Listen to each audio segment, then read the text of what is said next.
जय श्री सद्गुरु देवाय नमः। जय श्री गणपति देवाय नमः। ओम क्रीं कालिकाय नमः। श्री कालिका पुराण 82वां अध्याय। लोहित्यो उत्पत्ति वर्णम। मार्कंडे बोले, हे द्विज और मुनि के वचनों को सुनकर राजा सगर ने हर्ष से प्लवित मन हो उनसे पुनः यह पूछा। सगर बोले, अमोघा से ब्रह्मा का लोहित्या नामक पुत्र कैसे उत्पन्न हुआ? कमल जिनका आसन है, ऐसे वह ब्रह्मा शांतनु की पत्नी से क्यों अनुरक्त हुए? हे द्विजों में उत्तम, ब्रह्मा ने पराई स्त्री के संबंध से उत्पन्न पुत्र क्यों उत्पन्न किया, वह मैं सुनना चाहता हूँ, आप बताइए। और अब बोले, हे राजाओं में सिंह के समान श्रेष्ठ ब्रह्मा के पुत्र महात्मा लोहित्या संबंधी महान आख्यान मैं तुमसे कहता हूँ, तुम उसे सुनो। हरिवर्ष यानी भारत का पूर्व नामक महान वर्ष में शांतनु नाम का एक महाभाग ज्ञानी मुनि थे। वह अपने नाम के अनुरूप शांतनु और तपस्यारत थे। उनकी अमोघा नाम की महाभागा और महान सती एक पत्नी थी, जो तृण बिंदु के आश्रम पर हिरण्यगर्भ मुनि से उत्पन्न हुई थी। उसके साथ वे शांतनु मुनि लोहित नाम के सरोवर के किनारे कैलाश के मर्यादा पर्वत गंधमादन पर निवास करते थे। एक बार वे तपस्वी मुनि अपने पुष्पवादी की खोज में तथा बहुत से फलों के संग्रह हेतु वन में गए। उसी अवसर पर सभी लोगों के पिता ब्रह्मा वहां आए, जहाँ शांतनु की अमोघा नाम की पत्नी थी। उस देवगर्भा अति सुंदर युवती को देखकर वे शीघ्र ही काम मोह देव से मोहित हो गए। उस समय वे दूषित इंद्रिय वाले हो गए। तब काम से पीड़ित हो ब्रह्मा, जो उद्धत इंद्रिय वाले हो गए थे, उस महान सती को पकड़ने के लिए सामने उसकी ओर दौड़ पड़े। ब्रह्मा को उस प्रकार से अपनी ओर दौड़ते देखकर वह अमोघा नाम वाली महान सती, ऐसा मत करें, ऐसा ना कह रहे, कहती हुई पर्णशाला के में छिप गई। तब उस समय तुरंत पर्णशाला में जाकर उसने तत्काल पर्णशाला का द्वार बंद कर लिया और क्रोधित होकर अमोघा ने ब्रह्मा से यह वचन कहा, मुझ मुनि पत्नी के साथ ना करने योग्य निंदित कर्म आपको नहीं करना चाहिए। यदि आप द्वारा बलपूर्वक मेरा प्रमथन किया जाएगा तो मैं आपको शाप दे दूंगी। अमोघा के द्वारा ऐसा किए जाने पर उस समय विधाता का वीर्य वहीं शांतनु मुनि के आश्रम में ही सुलक्षित हो गया। वीर्य पतन के बाद ब्रह्मा भी उठकर अत्यंत लज्जा से भरकर अपने हंसयान से शीघ्र ही अपने धाम को चले गए। ब्रह्मा के चले जाने पर शांतनु मुनि अपने आश्रम पर आने के पश्चात पृथ्वी पर हंसों के पैरों के चिन्ह तथा ब्रह्मा के प्रखर वीर्य को देखकर उन्होंने पर्णशाला में स्थित अमोघा से पूछा। शांतनु बोले, हे सुभगे, यह यहाँ क्या हुआ दिखाई देता है? यह पक्षियों के पैरों का चिन्ह और गिरा हुआ तेज कैसा है? और अब बोले, तब उस मुनियों में श्रेष्ठ शांतनु मुनि के उन वचनों को सुनकर क्रोध से भरी हुई किंतु मन से आकुल तथा मुख से व्याकुल अमोघा ने कहा। अमोघा बोली, हंस जुते हुए रथ से कोई 4 मुखों वाला हाथ में कमंडल लिए आया था।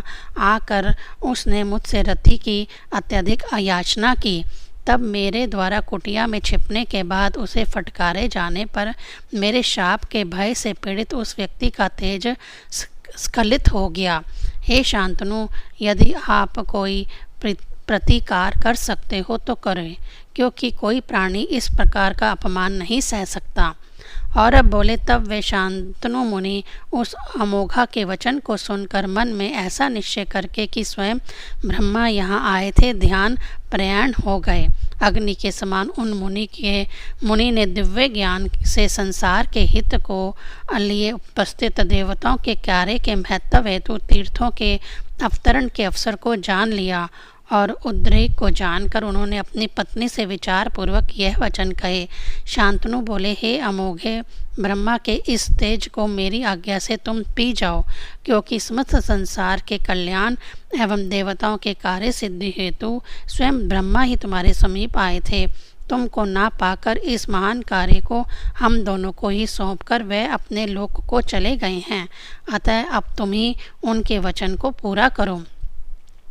औरब बोले, शांतनु के उपयुक्त वचनों को सुनकर अमोघा अत्यंत लज्जित हुई। उस महासती ने पति को नमस्कार किया और उन्हें संतावना देती हुई बोली। अमोघा बोली, ना तो मैं दूसरे का वीर्य धारण कर सकती हूँ और ना आपकी खिन्नता ही सह सकती हूँ, इसलिए यदि आप इसे आवश्यक समझते हैं तो आप ही इसे पीकर मेरे में छोड़ दें। औरब बोले, तब उसके तथ्यपूर्ण और उचित वचन को सुनकर शांतनु ने स्वयं उस तेज का पान किया और उसका अपनी पत्नी में सिंचन किया। तब शांतनु के द्वारा ब्रह्मा के तेज से संक्रामित अमोघा नाम वाली सती ने संसार के कल्याण हेतु गर्भ धारण किया। समय आने पर उसकी नासिका से एक जल का समूह निकला।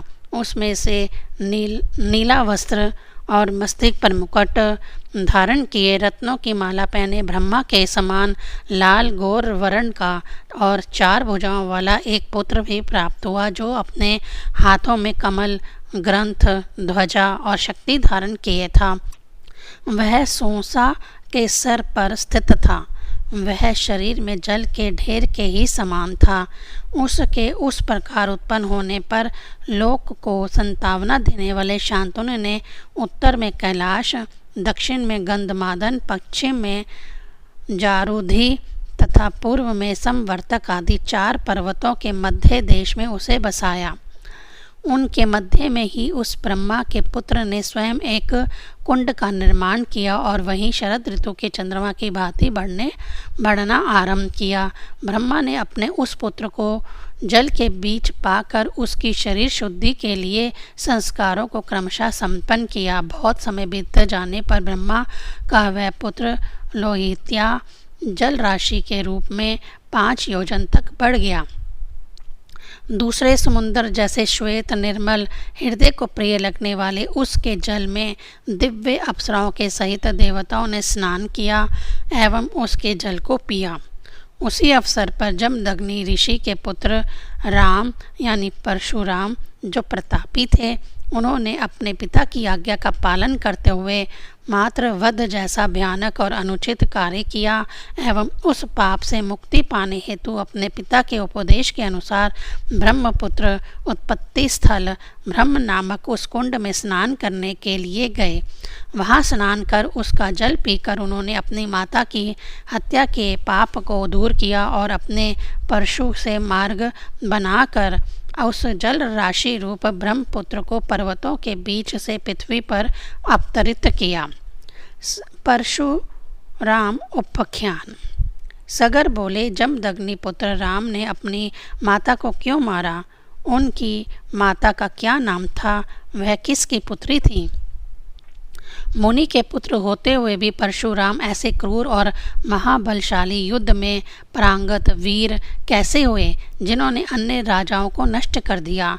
हे मुनियों में श्रेष्ठ, वह मैं आपसे सुनना चाहता हूँ। यदि गोपनीय भी हो तो भी आप मुझे वह सब बताएं।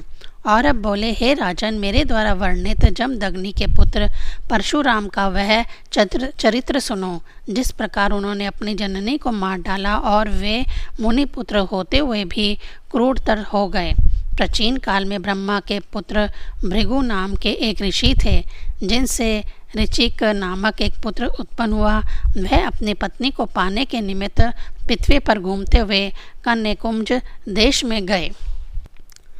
हे राजाओं में श्रेष्ठ, वहाँ उन्होंने वन में जुहू के वंश में उत्पन्न कौशिक नाम राजा के पुत्र गाधी को तपस्यारत देखा।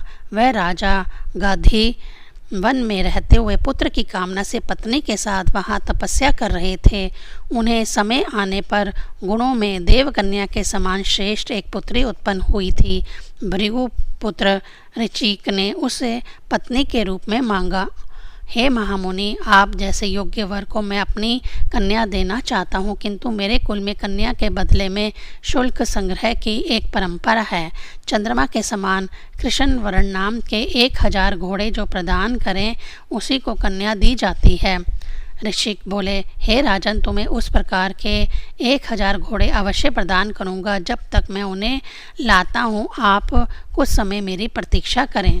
और अब बोले, गाधी ने उस भृगु पुत्र ऋचिक से ऐसा ही हो यह वचन कहा। तब वे ऋचिक ऋषि घोड़ों को लाने के लिए कन्याकुंज की में गंगा तट पर गए। वहाँ आराधना करके भृगु के पुत्र ऋचिक नामक मुनि ने जल के स्वामी वरुण देवता की आराधना कर उनसे दिए हुए 1000 घोड़ों को प्राप्त किया। हे राजाओं में श्रेष्ठ, उनके द्वारा जब ये घोड़े प्राप्त हुए तभी से वह श्रेष्ठ स्थान महान फल देने वाले अश्व तीर्थ के नाम से प्रसिद्ध हो गया। गंगा जल से निकले तथा वरुण के द्वारा भली भांति दिए हुए उन 1000 घोड़ों को लेकर वह राजा गाधी मुनि के पास पहुंच गए। जिस प्रकार सागर ने लक्ष्मी को केशव यानी विष्णु को प्रदान किया था, उसी प्रकार उन्होंने अपनी सत्यवती नाम की पुत्री को ऋचिक ऋषि को प्रदान कर दिया।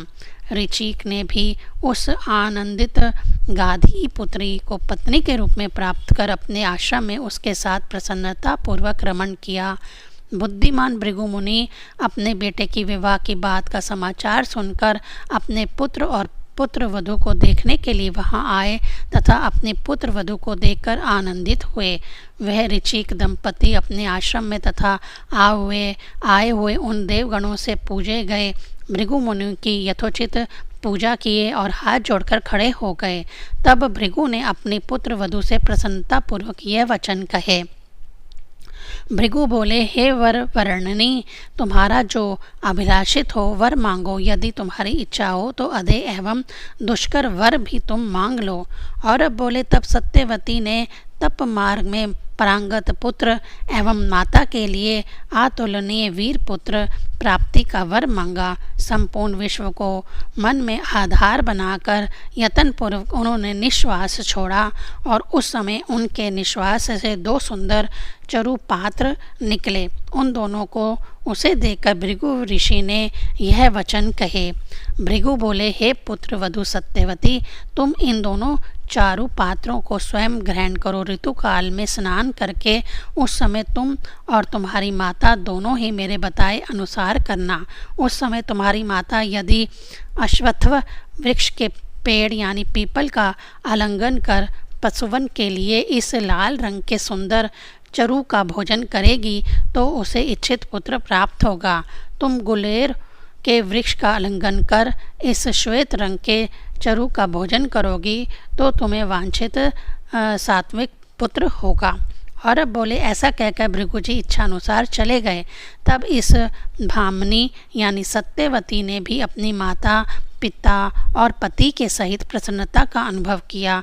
इसके बाद सत्यवती ने ऋतु स्नान के पश्चात स्नान के दिन उचित समय पर अश्वत्थ का आलिंगन कर स्वयं लाल चरु ग्रहण किया। उसकी माता ने गुलेर के वृक्ष का आलिंगन कर श्वेत चरु ग्रहण किया। उस परिवर्तन को जानकर दिव्य ज्ञान से संपन्न भृगु मुनि अपनी पुत्र वधू के समीप जाकर उससे यह वचन बोले। भृगु बोले, हे भद्रे, वृक्षों का आलिंगन करने के क्रम में तथा चरु के भोजन के प्रसंग में तुम्हारे द्वारा विपरीत किया गया है, इसलिए तुम्हारा पुत्र क्षत्रिय आचरण से युक्त ब्राह्मण होगा और तुम्हारी माता को ब्राह्मण आचरण से युक्त क्षत्रिय पुत्र उत्पन्न होगा। और अब बोले, भृगु के द्वारा ऐसे कहे जाने पर साध्वी सत्यवती ने भृगु ऋषि को पुनः प्रसन्न किया और उनसे प्रार्थना की कि इस प्रकार का मेरा पोता हो। तब ऐसा ही हो कहकर भृगु ऋषि वहीं अंतर्हित हो गए। तत्पश्चात समय आने पर गाधी पुत्री सत्यवती ने जमदग्नि नामक प्रकाशमान पुत्र को तथा उसकी माता ने विश्वामित्र नामक तेजस्वी पुत्र को जन्म दिया। तब जमदग्नि ने शीघ्र ही चारों वेदों को प्राप्त कर लिया यानी जान लिया। तत्पश्चात उस महात्मा ने धनुर्वेद का ज्ञान स्वयं उत्पन्न हो गया। शीघ्र ही विश्वामित्र भी सभी वेदों तथा संपूर्ण धनुर्वेद को प्राप्त कर अपनी तपस्या के बल पर ब्राह्मण हो गए। सूर्य के समान ज्वलयमान तेजस्विनी महान तपस्वी उन जमदग्नि ऋषि ने वेद और तपस्या द्वारा अन्य मुनियों को पराभूत कर दिया। श्री कालिका पुराण में लोहित्या उत्पत्ति वर्णन नामक 82वां अध्याय संपूर्ण हुआ। ओम क्रीं कालिकाये नमः।